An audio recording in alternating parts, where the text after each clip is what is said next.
Joining me now is Dr. Dennis Desmond. He's a former FBI special agent and a cybersecurity professor at the University of the Sunshine Coast.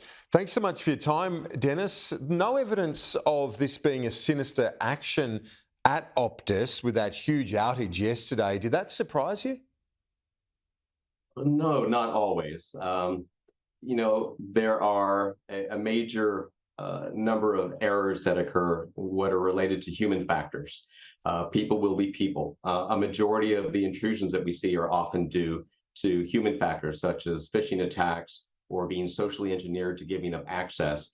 So the fact that this occurred as a result of a human error or a human act within the organization, while no less destructive or disconcerting, it was nevertheless actually a relief that it wasn't from an external attacker.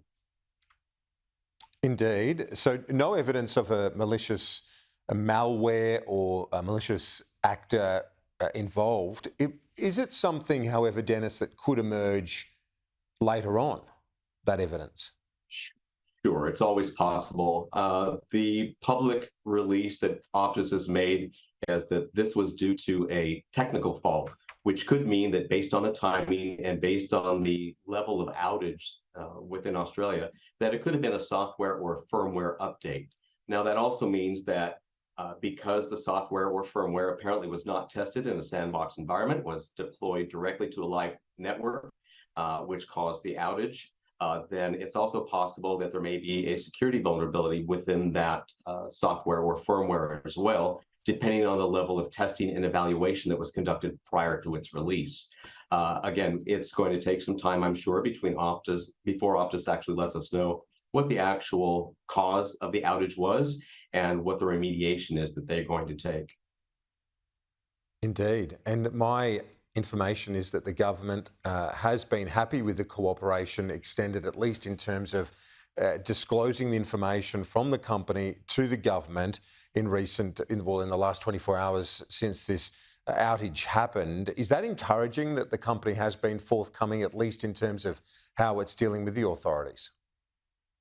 It has, and I think that's incredibly important, is transparency to government oversight and also regulators looking into how Optus does business is incredibly important.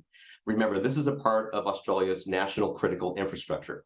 This is not just a luxury to have, this is a critical requirement, and basically people depend on this service on a day-to-day basis to do business, access emergency services, and to be able to contact friends, colleagues, loved ones, and work from home. As a result, it's incredibly important that Optus work with the government in order to be fully transparent on what the error was and how it's going to be corrected and make sure that it doesn't happen again.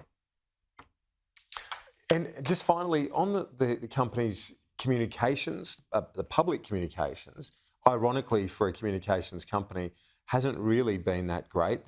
You'd think with such an outage, it might warrant the CEO having a news conference yesterday to keep people up to date, even if the information's not complete. Is that something just in and of itself is seen as a positive in terms of keeping people informed? People are very, very upset when they're paying for a service that they're not receiving. And when they can't contact emergency services, they can't do business, they can't interact with each other. And this also, remember, affected callers being able to contact from other providers. They could not make their connections work.